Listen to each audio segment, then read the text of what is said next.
Hi, everybody. Welcome to another episode of Rooted, where we dive deep into meaningful conversations about mental health and wellness. Today on the podcast, we have a very special guest, Julia Donovan, who is a couples therapist here at our clinic and longtime friend and associate of the New Roots Therapy community. We are so happy to have her with us to talk about sex and intimacy and relationships more generally. Julia, it's so great to have you here. Thank you so much for coming to the podcast. Thank you so much for having me. I'm super excited for the conversation.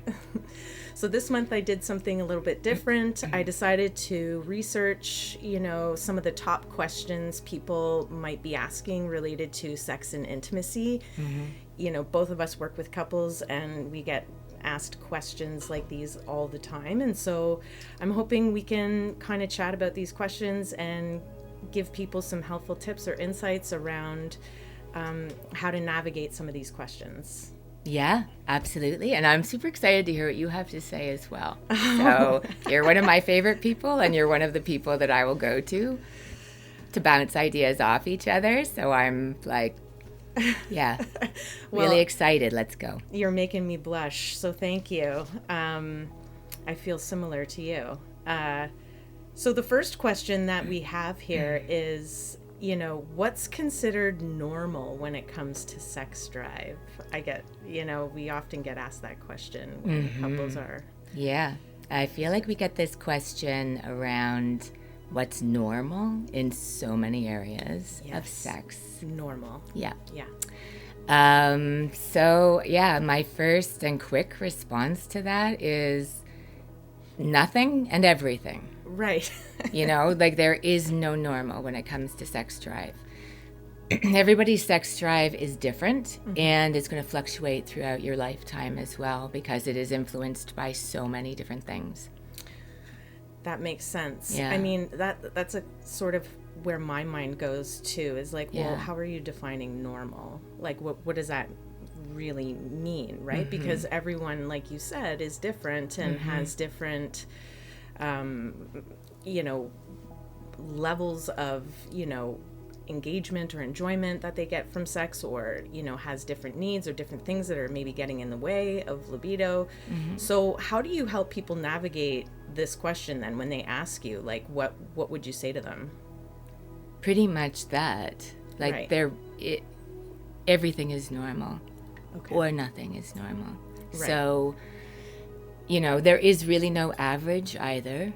There's a huge span. What is normal for one person would not be normal for somebody else. And it doesn't matter either. As long as you feel comfortable in your sexuality and the amount of interest you have sex, that is all that matters. Some people have none. And that is also perfectly normal. Right. It's asexual. Am I getting that right? Is the term for some folks that just have absolutely no sexual desire. Yeah. And there's also times in people's lives when they don't have any. Because our interest in sex is influenced by so many things, right? So some of those things are here to do with me and my body and my brain and all the things that are happening. So it could have to do with hormones. It could have to do with my ideas about sex, things that I have learned growing up, my beliefs.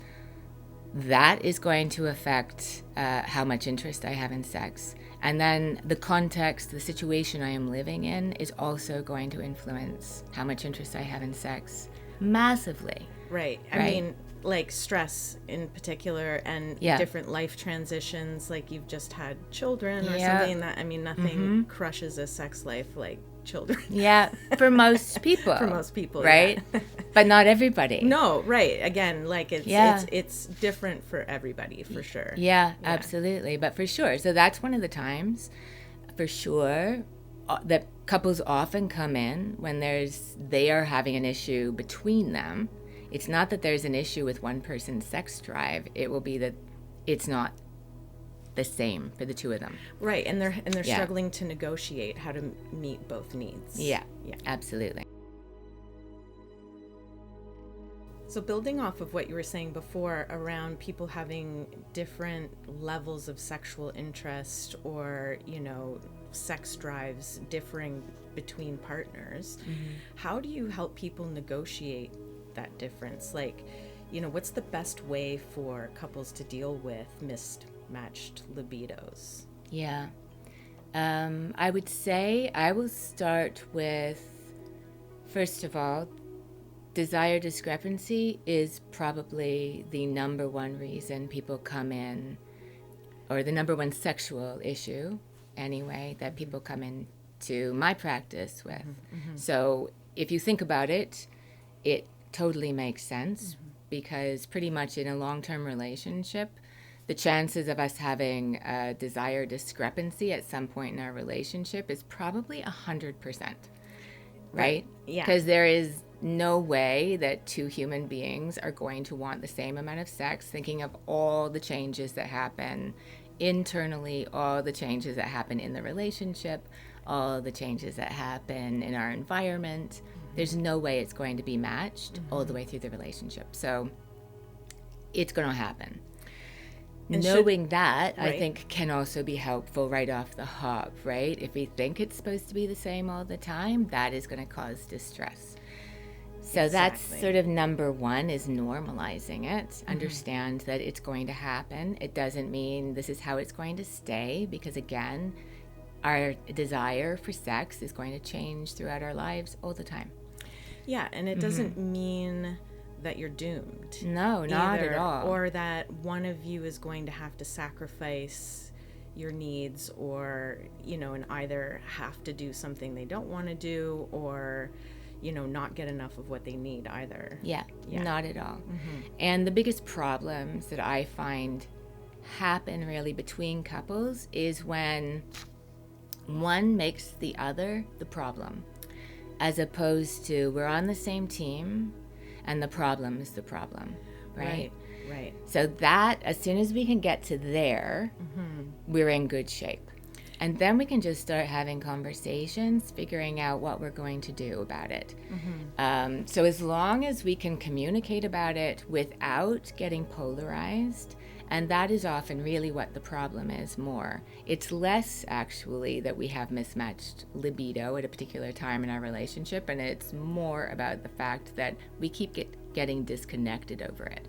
Yeah, because I think it's easy for people to fall in the trap of making meaning of what it means about the fact that their partner either wants more or less sex than them, and what that means about them. And as soon as that happens, our defenses can go up, and then we start, we stop being we and start being me. Absolutely. Which makes it hard to negotiate the needs of both. Absolutely. Like, I think you're absolutely right. I totally agree with that idea of the meaning making often being one of the biggest issues. And we're not always talking about that, right? And then, of course, the other layer on top of it is that we are so vulnerable and tender in terms of our sexuality, right? So many of us are so sensitive and so quick to think that there's something wrong with me, that makes it even more tricky sometimes for us to navigate as a couple. And of course, that totally makes sense. So the first thing I would want, and certainly if couples come to me for help in this issue, is I want to normalize it, and I want to really try to help people have compassion for themselves and for their partner.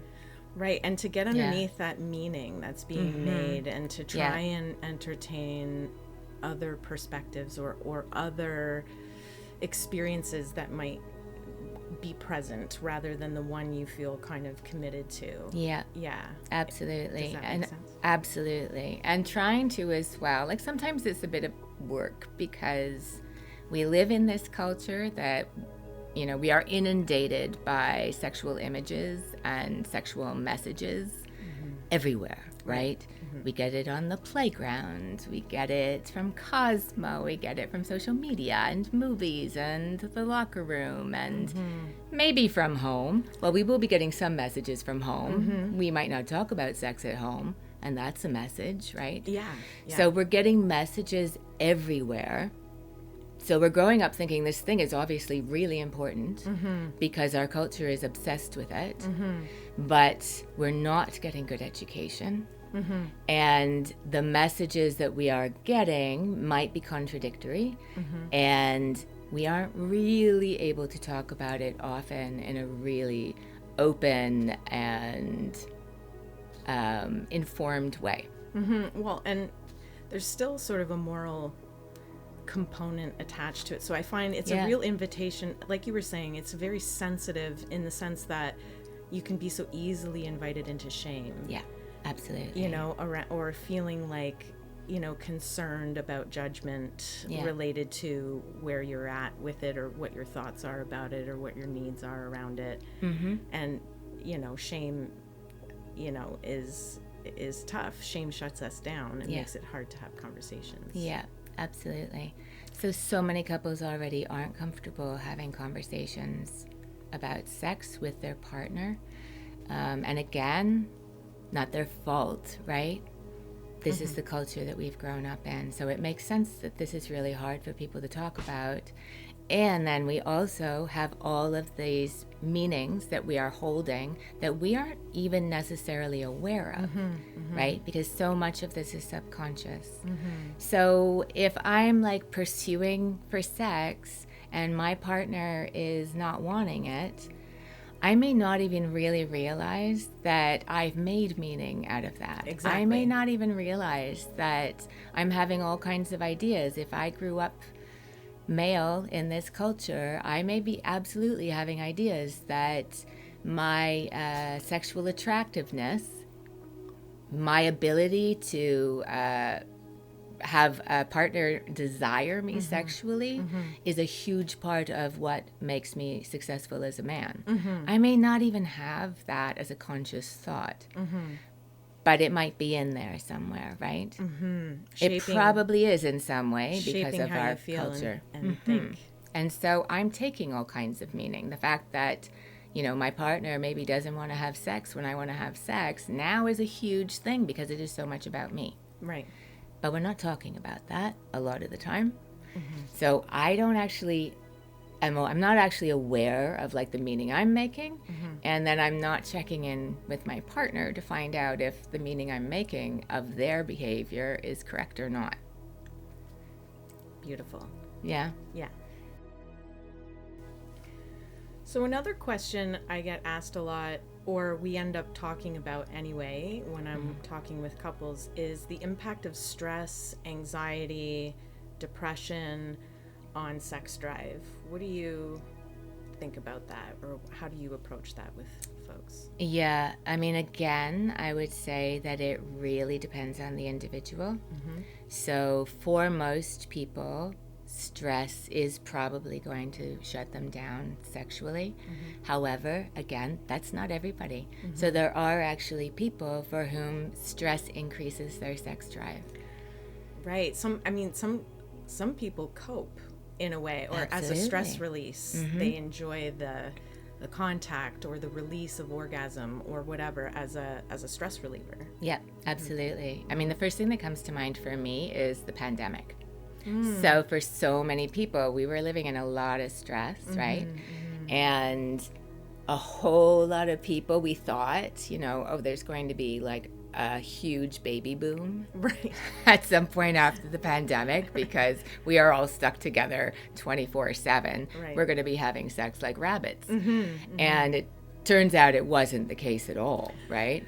And in fact, a lot of people found that their sex drives plummeted. However, that wasn't everybody. And I am remembering that I had a female client come towards the beginning of the pandemic, and she was actually really worried because her sex drive was through the roof. And she thought there was something wrong with her, right? Because, and she had lots of stress in her life. Little kids at home, trying to do a job, and, you know, all of the pressures that so many of us were having during the pandemic. And she's like, and I want to have sex all the time. I think there's something wrong with me. And of course, I'm like, well, how is your partner with that? Oh, he loves it. I'm like, you're good. Yeah, we're good. I mean, you're enjoying it. They're enjoying it. Yeah, this is a good situation. So she would be somebody for whom clearly stress did not shut down her sex drive. Right. And it might be the opposite, right? Things like anxiety, again, the same. And anxiety can often, as I think a lot of us will already know or have figured out, if I'm experiencing anxiety related to sex, there's a good chance that that is going to get in the way of either my desire for sex or possibly my enjoyment of sex or possibly my sexual functioning, right? So if I'm experiencing desire, my body may not, or if I'm rather, sorry, I'm going to do that one again. If I'm experiencing anxiety, my body may not be working in the way that it normally does or that I want it to. Right. So that is definitely something that happens. And of course, something that comes with anxiety as well is that we can get stuck in our heads a lot. And for sure, if I am stuck in my head while I'm trying to have a sexual experience with somebody, chances are I'm not going to be able to then be present in my body and really experiencing the pleasure that I would like to be experiencing or the connection with my partner that we want to be having, right? Yeah, I mean, because essentially you're not present, you're not there. And also it's like if I'm, in my head too much, thinking about it too much, I can't focus on the sensations that even feel pleasurable, or I'm worried about what might happen, or I'm worried about what my partner is thinking, or any of those things, which can completely shut down or stagnate the whole experience. Yeah. And definitely at least decrease the pleasure that I'm going to be experiencing because again, I'm not in my body. So absolutely that can affect both my desire for sex and then also my experience of sex. And then depression, very often when people are suffering from depression, that will affect their interest in sex. Very often that's going to go down. And then on top of that, if we are taking an SSRI or an antidepressant or anti-anxiety medication, many of those also affect sexual functioning. Yeah, in many ways, right? To like whether it's numbing, so the sensations aren't the same, and so it's harder to achieve orgasm, or even not able to achieve orgasm, or lowering interest, or erectile dysfunction. All of those are common side effects of antidepressants or depression medication. Yeah, they are. And that is really something to be aware of. So if somebody is suffering from depression, that's not necessarily a reason to not try an antidepressant at all. But if you do, and it is affecting your sexual functioning, do talk to your doctor, because they're very often you can try something else. Right. Yeah. So one might and another one may not. So definitely that is something to go to your doctor about and let them know if it is affecting your sexual functioning or interest.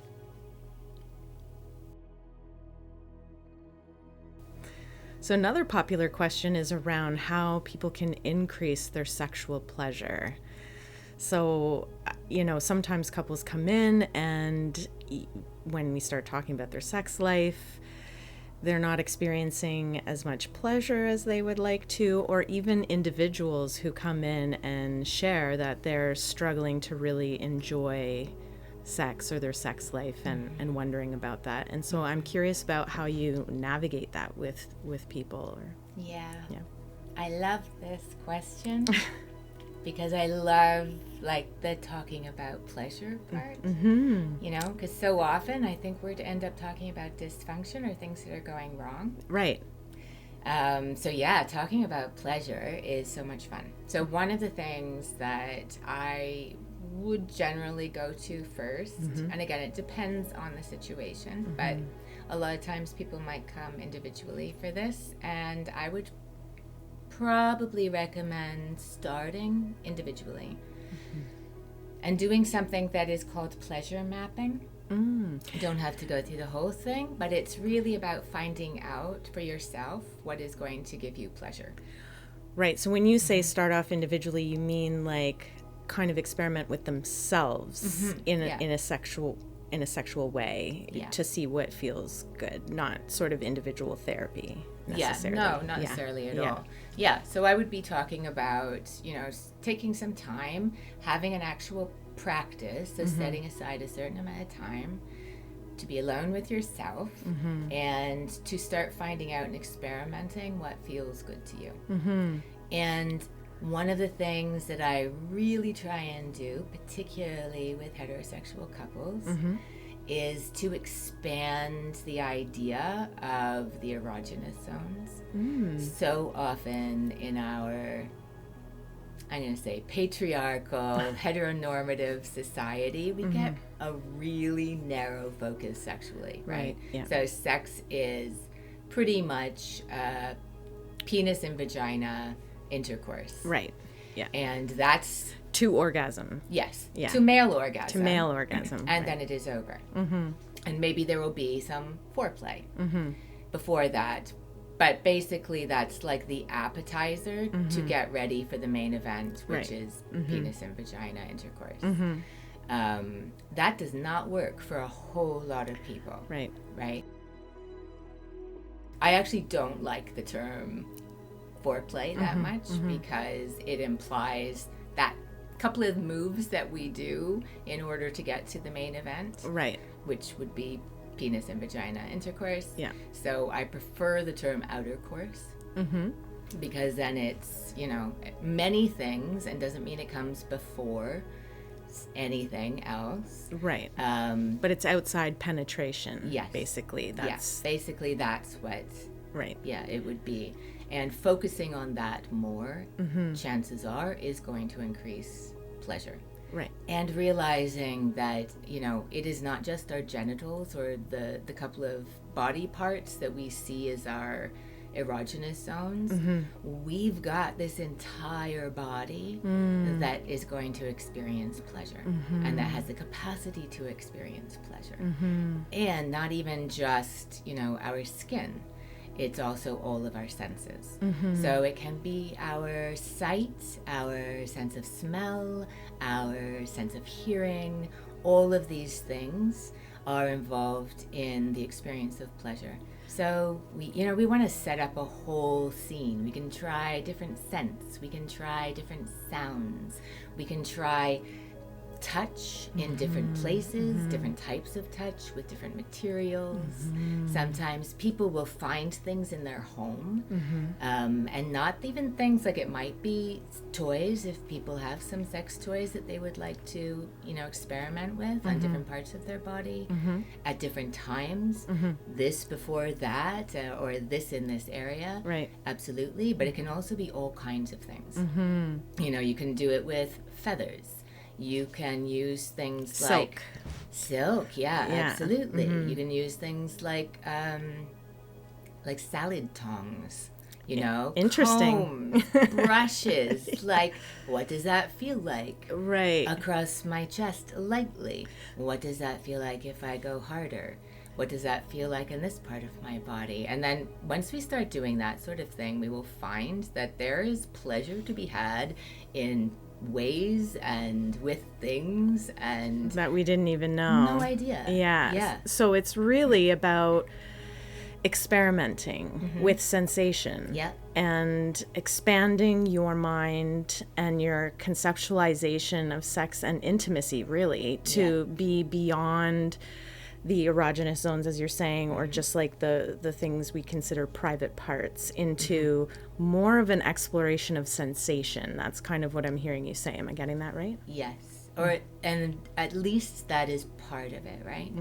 And we want and enjoy sex for different reasons. So some of that is going to be about the pleasure of the sensation, and then some of that is also going to be other things. So the connection that I experience with my partner. Right. That can be something that is a thing that really increases the pleasure of the experience. Yeah. or decreases the pleasure of the experience. Yeah. So if our relationship is in a really great place, if I'm feeling super connected and loved up with my partner, and I am, getting a sense from him that he loves my body and he wants to be there and he loves me, chances are I'm going to be having a more pleasurable experience as well. Beautiful. And so you mentioned mapping, and I guess I'm curious what that means when you say pleasure mapping. Yeah. What do people do? Yeah. Well, sort of what I was talking about, like trying all of these different things and actually mapping out what feels good in what areas of my body and how much pressure, or does this feel better with more pressure, Or does less this pressure? feel better with less pressure, Right. or is it tapping on this part of my body with this object feel good, Right. or more of a gentle stroke? Okay. So essentially just recording, and mapping what you discover body. about yourself as you're experimenting. Yeah, absolutely. So we can do that alone and write down if we want to, have a journal next to us and write down what feels good and where. It's also going to change depending on the day, depending on the mood and all of that. Or we can also do that with a partner. Beautiful. So I will often recommend this for couples, that they do this with each other. So sometimes people come in, and as we've talked about before, there's this sense of trepidation or cautiousness around discussing sex and needs and things like that. How do you help people communicate their needs and boundaries in their relationship? This can be really hard for some folks. Yeah, it can be really hard. Absolutely. So that, again, is one of the things that where I would want to start is around having self-compassion. And if people struggle to talk about sex and their sexual selves, I would really hope that they're gentle with themselves and understand that that's not their fault. And that's absolutely because of the conditioning that we've had and the culture that we live in and all of that. So many people have a hard time talking about sex. And of course, some of that has to do with because I am so fearful that maybe I'm not normal, or that you are going to judge me, Right. or something like that, or that I'm really concerned that I'm going to rub up against some shame in my partner, that maybe they're going to think they're not good enough, or that they may be sensitive about their sexual selves. Right. So fear of real disconnection, and feeling sort of like, if I bring this up, is it going to bring us closer or push us further apart? Yeah, absolutely. So really, I would say where we want to get to is that we communicate about sex in the same way that we communicate about anything else, right? If we're not there, and most couples aren't, it's really normal, or at least very average, for couples to almost have no communication around sex at all. So if it's really hard for you to talk about sex, you could go to therapy and have a third party help you. I have certainly had couples where when they came in, they couldn't even say the word sex, right? I once had a couple where I didn't even know what we were talking about because they were using a euphemism for sex. So I thought we were talking about something totally different. What was the euphemism? I'm curious. It was something like cuddling. Okay. So I thought we were talking about cuddling. Right. And it was about 20 minutes in that I suddenly started to go, I don't think we're talking about cuddling. Are we talking about sex? So yeah, that is how difficult it is, right, for some people to talk about it. And that's okay, and it's not anybody's fault. What can be helpful, if I'm worried about how something I say is going to land for my partner, I might try and create a little bit of distance around it, right? So rather than bringing it up, say, in the middle of sex, where maybe it would shut my partner down. Maybe they would, if I'm asking for something, they might take that as they're not doing something properly or right. That I might talk about it afterwards. And I may start with talking about what I really enjoyed. So if I start from the positive and work from there, that can be really helpful. Nobody is going to be upset by hearing what they did well, right? Right. And chances are you're going to get more of that. And then we may be able to start talking about things that don't work for us so well. Right. Something else that people can do, again, if I want to articulate something that I would love to try, but I'm not sure how it's going to land for my partner, and I'm worried about judgment, you can do things like use sexual menus. Interesting. Yeah, have you ever done that No, I haven't. Tell me about it. Well, you can get them online. You can just Google that or create your own, and it's kind of like a menu. So there'll be all sorts of things on a page. You can write it down. All sorts of possibilities of things that you could do sexually, and it can be from kissing to, as outside vanilla as you want to get. Right. And have all kinds of possibilities, all kinds of options. Items. Yeah. And then give it to each other. Do check marks or maybe a yes, no, maybe. And then look at them together and see, where are we aligned? So, I love that. This, you might like that. That was a definite no for me. Or that one's a maybe, right? And then we can start to talk about the things that are yeses for both of us, and then see if we want to start bringing that into our experiences together. I love that, Julia. And it, for me, I think about the power of curiosity in this topic as well, and how easy it is to lose curiosity when you're having this conversation. So you might hear something from your partner that's like, you like that? Like what, and again, then we make meaning of that, or we have an instant reaction to it, as opposed to leaning in and being like, can you tell me more about that? Or how do you envision that? Or what is it about that you really enjoy? And having that conversation with your partner, because I think it is easy to make assumptions or to instantly feel guarded or maybe even defensive, depending on what your partner's asking for. Yeah, absolutely. And that is one of the things that, I love that you just brought up curiosity, because I definitely think that having curiosity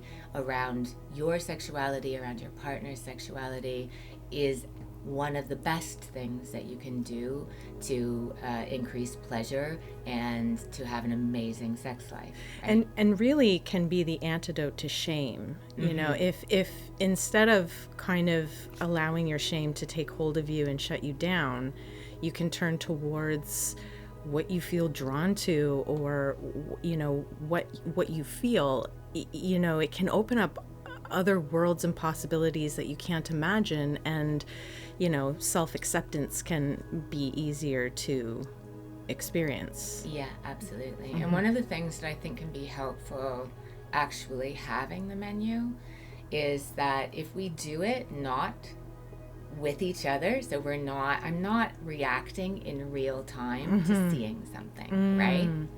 Because sometimes if I hear something, it might scare me, because I may absolutely have all kinds of assumptions about what that means about you, right, or what that means about me. If I think you want to do that to me, does that mean X, Y, and Z, Yeah, exactly. And it may not. Yeah. It might, but it might not. Right. So we don't know. Again, back to curiosity. Absolutely. Absolutely. And so if it's something that is not, you're not in front of me, I'm looking at this, I'm checking things off, it gives a little bit of distance. And even if I'm looking at yours and having a reaction, I have time to sort of process it a little bit, make sure that when we come back to talk about it, I am not as activated. And again, having compassion, because it makes sense. we do tend to react with fear when we see something that surprises us or is different from absolutely where we're at. Sometimes, again, like you say, if I can sort of school or manage my emotional reactivity to it and go back to the curious mind, then I'm going to be able to start having a conversation with my partner that is not going to shut them down or make them feel judged or bring up shame in them. Right. And that may be really helpful to calm my fear. Right. So yeah, absolutely. That question of like, what is it about that? That's also the area where we're going to be able to find possibly some things in common. So if I see that, you are really into something that seems like incredibly extreme BDSM or something, and I am not at all, and that is like super scary to me, and that's an absolute no. If I can at least have a little bit of curiosity, like you say, and go, what is it about that? Right. Chances are there's a feeling that my partner wants to have, and we might be able to get that feeling for them in a way that is going to work for me. Right. So what I'm hearing you say is that it can be challenging, and it is often challenging for couples to talk about sex with one another in an open way. And often shame is behind that, or assumptions that we might have about sex based on how we grew up or what messages we received. But there are ways to kind of explore this with your partner that might feel less threatening, such as the menu idea, or,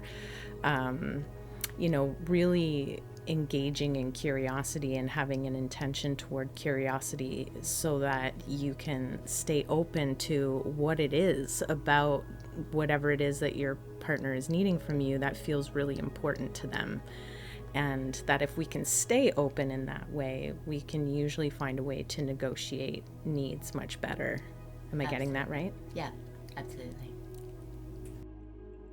So another topic that has come up a lot in my practice and, was mentioned when I was researching this topic was, how do I know if I have a sexual dysfunction? Which I think is interesting, right? Depending on how people define the word dysfunction and what's going on. But I'm curious about, what you have to say about that and how you might navigate that. Yeah. So I'm really hesitant to give a clinical definition because I don't think a lot of the time it's particularly helpful. So really, I would say, first of all, if your body has changed, if it is not working in the way it has been working, go to the doctor, go to your medical, your GP, and just get it checked out. And I say that because occasionally it can be related to something that is more serious, right? So do that, first of all. It's an issue if it's causing you distress. If it's not causing you distress, it's fine. Right. So a lot of people say will come in because their body isn't working in the way it used to, or it's not working in the way they would like it to, or they think that there must be a dysfunction. Can you say more about that? When you say it isn't working the way it used to or whatnot, what do you mean by that? Well, say for example, penis problems. So if somebody is coming in and they aren't getting the type of erections they used to have, or they're not consistently becoming erect, or they're not able to hold an erection long enough to have penetrative sex in the way that they would like to. That's a problem, as long as they know that there's no other physical problem going on that is serious, right? As long as it's not that, if it is not causing you distress, it's fine. Right. And something that I actually, that just popped into my head, I can't remember the study, I can't remember where I heard this, unfortunately.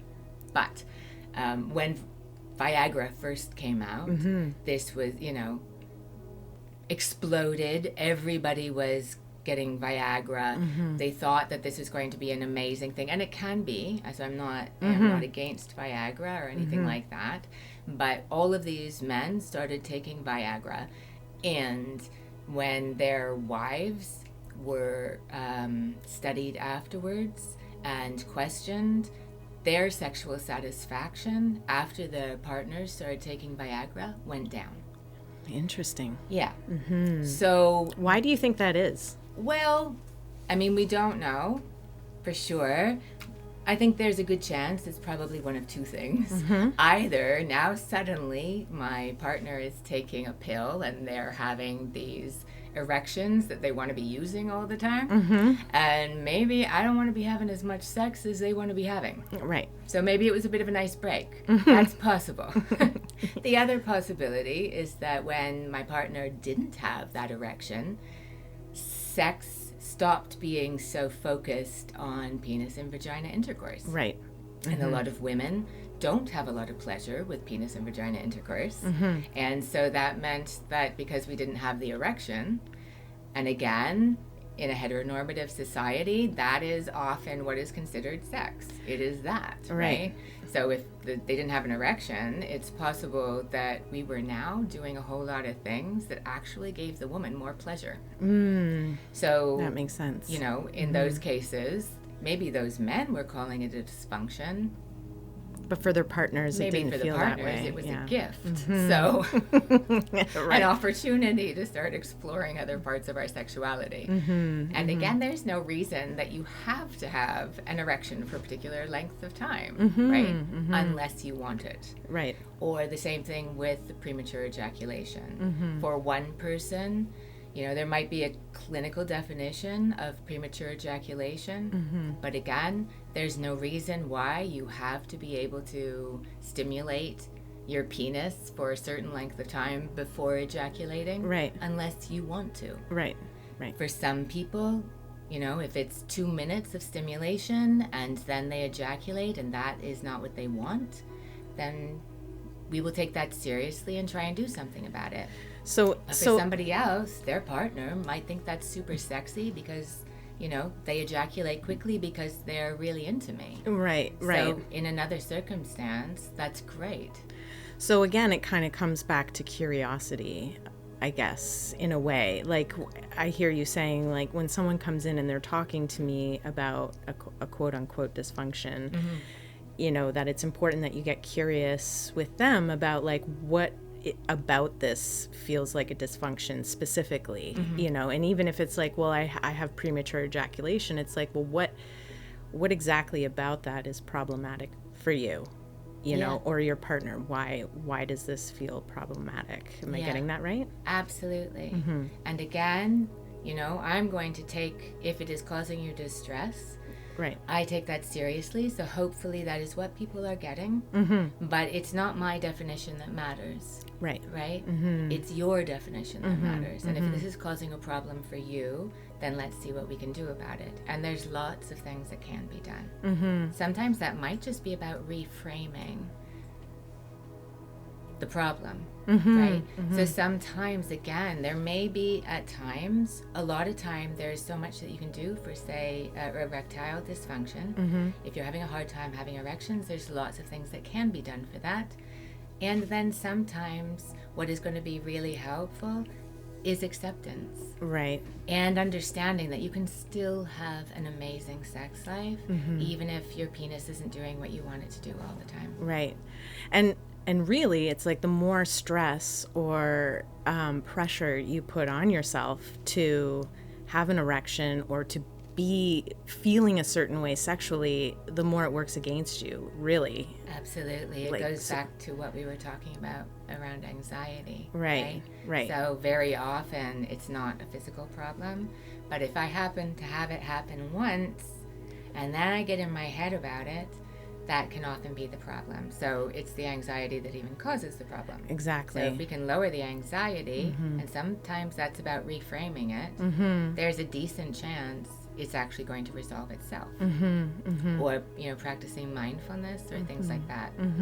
So there's lots to be done for lots of these things. But it's only a problem if it's a problem for you or a problem in your relationship.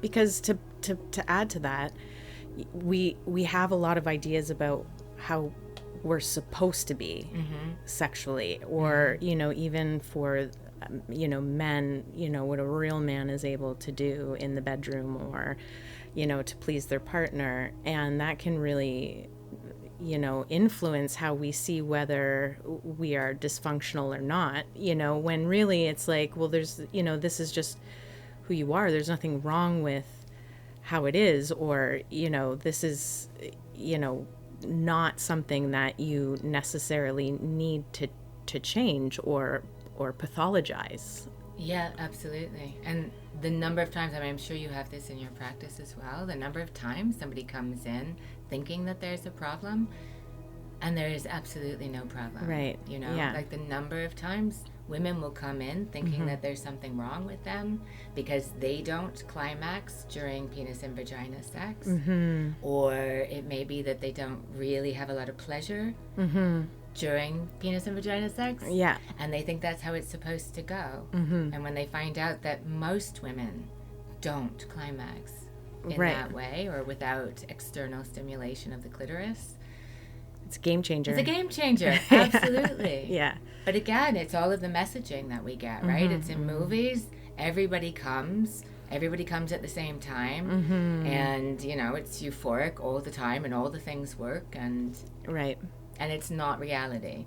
And then if you're getting your sex education, and I hope nobody does, but I know they do, from things like porn. And, so much of what is happening there as well is not realistic at all. Yeah. And I think that's a big piece, right? People, especially since porn is so much more accessible now than it ever was, that there are a lot of messages about what sex should look like or what pleasure looks like that are really out of line and out of touch with what most people find pleasurable. Yeah, absolutely. Or how bodies work. Or definitely what bodies look like. Yeah, exactly. So I'm curious to know your thoughts about what role age plays in sex and sexuality for folks, because it really does shift over time for a variety of reasons. And I think as folks grow older, there can be some, concerns or challenges. I'm wondering if you can speak to that a little bit. Yeah, I would say that the role age plays in sexuality is going to be different for different people. Right? So for all of us, obviously, our bodies change as we age. During different times of life, there's going to be different things that come up. So for women who are pregnant, there are big hormonal shifts, same as women breastfeeding, or when we come to perimenopause. The hormonal changes often are going to change things in our bodies. So if our estrogen levels are lower, as can happen that does happen during perimenopause and menopause, and through pregnancy or breastfeeding, the vaginal tissue actually becomes thinner, and that can then cause pain. There may be less lubrication, so then that can cause issues. There's lots to be done about it, but that is something that will happen. Our bodies change in that way. With men, again, their erections are not going to be as consistent. They may not be as hard. They may not be able to last as long. Sometimes there will be things with, the aging body looks different, and we live in a society that tells us that the only people who are supposed to be sexual are, people who have look like they're 18 and everything is perky and everything is, looking a particular way. And we take in those messages, and then we may have body image issues, or we may have issues with how we see our partner then. So all of these things can affect our sexual functioning and how we enjoy sex, and how much satisfaction we're getting in our sexual relationship. But it doesn't have to.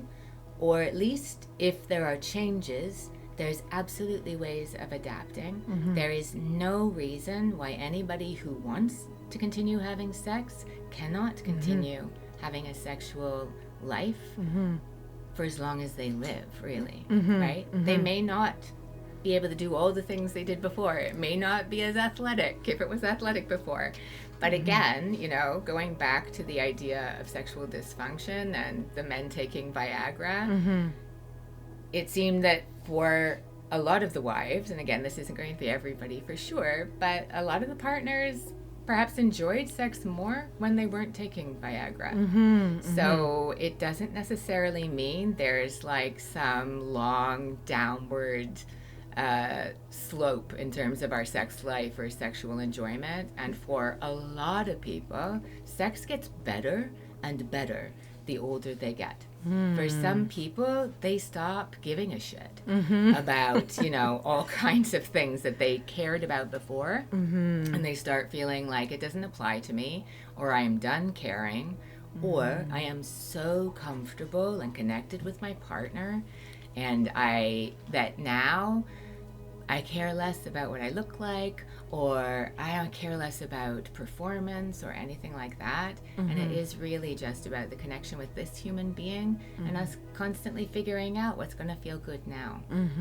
So yeah, it can absolutely get better and better as we age. And then there are people, and I hear this, you probably hear this in your practice as well, who come in and go, if I never have sex again in my life, I'm good. I'm okay with it. Yeah. Yeah. And there's nothing wrong with that either. I had read somewhere, and I don't know if you've ever heard this before, but I found it interesting, and in particular as a challenge to the notion that, you know, older people aren't really sexual. But I had read somewhere that one of the highest concentration of sexually transmitted infections is old age homes. Yeah. That that if, you know, that, which suggests potentially that, you know, older people are doing just fine, you know?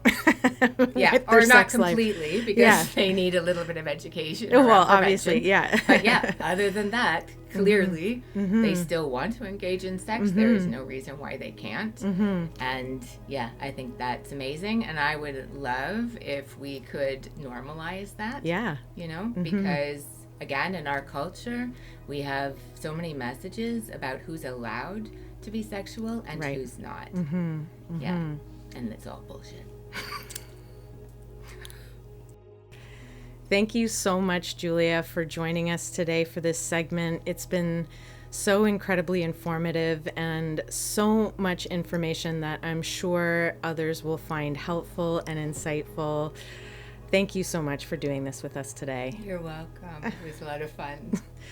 If you could you tell people where they might reach you if they want to ask more questions or if they'd like to book a session? Yeah, absolutely. So my work email is jdonovan, DONOVAN @newrootstherapy.com.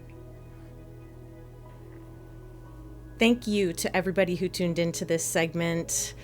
I encourage everyone who enjoyed my talk with Julia to join us for our next segment where we talk further about relationships, what works, what doesn't, how to rebuild trust, why do we keep getting caught in these same arguments, all of these questions that we get asked very regularly that I'm sure people might find helpful to hear information on. So stay tuned.